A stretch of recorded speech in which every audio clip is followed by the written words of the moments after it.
అందరికీ శుభోదయం అండి. ఈ ప్రత్యేకమైన రోజున బాబాగారి ఆశీస్సులతో జన్మదినం మరియు వివాహ వార్షికోత్సవం జరుపుకుంటున్న వారందరికీ happy birthday and happy wedding anniversary అండి. మీ జీవితం ఆనందం, శాంతి, ఐశ్వర్యంతో నిండిపోవాలని బాబాగారు దీవిస్తున్నారండి. ఇంకా సందేశం ఏంటో చూద్దామా? నా బిడ్డ, నీవు ఎక్కడున్నా, ఏ స్థితిలో ఉన్నా నా చూపు ఎప్పుడూ నీపైనే ఉంటుంది. నీవు పడుతున్న ప్రతి అడుగు నాకు తెలుసు. నీ మనసులో మెదిలే ప్రతి ఆలోచన నాకు వినబడుతుంది. ఈరోజు నేను నీతో కొంచెం సేపు మాట్లాడాలని వచ్చాను.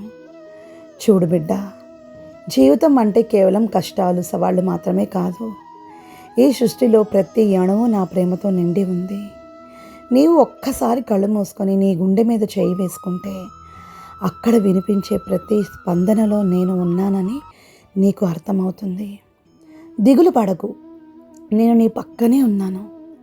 సంతోషంగా ఉండటం అంటే ఏమిటో తెలుసా? ఉన్నదానితో తృప్తి చెందడం, నీ చుట్టూ ఉన్నవారికి చిరునవ్వును పంచడం. నీవు నవ్వితే ఈ ప్రపంచమంతా వెలుగుతో నిండిపోతుంది. నీ కళ్ళల్లో నీళ్లు తిరిగితే నా మనసు విలవిలలాడుతుంది. అందుకే చెప్తున్నాను, గతాన్ని తలుచుకొని బాధపడకు, భవిష్యత్తు గురించి భయపడకు. నీ చేతిలో ఉన్న ఈ క్షణాన్ని ఆనందంగా గడుపు.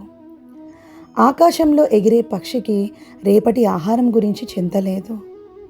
మరి నీకెందుకు భయం? నీ భారమంతా నాపై వేయి. నీ కన్నీళ్లను తుడిచి నీ ముఖంలో చిరునవ్వును చూడటమే నా పని.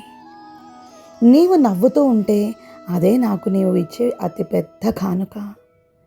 నీ కష్టాలన్నీ కరిగిపోయే సమయం దగ్గరలోనే ఉంది. ఆగిపోయిన పనులన్నీ పూర్తవుతాయి. నీ ఇంట్లో మళ్ళీ పండగ వాతావరణం వస్తుంది. నాపై నమ్మకం ఉంచు, ఓపికగా ఉండు. నీవు ఎప్పుడు ఒంటరివి కాదు. నీవు నడిచే దారిలో వెలుగునై నేనుంటాను. నీ ఆకలిలో అన్నమే నేనుంటాను. నీ ప్రతి ప్రార్థన నాకు చేరింది. త్వరలోనే నీ కోరికలు నెరవేరుతాయి.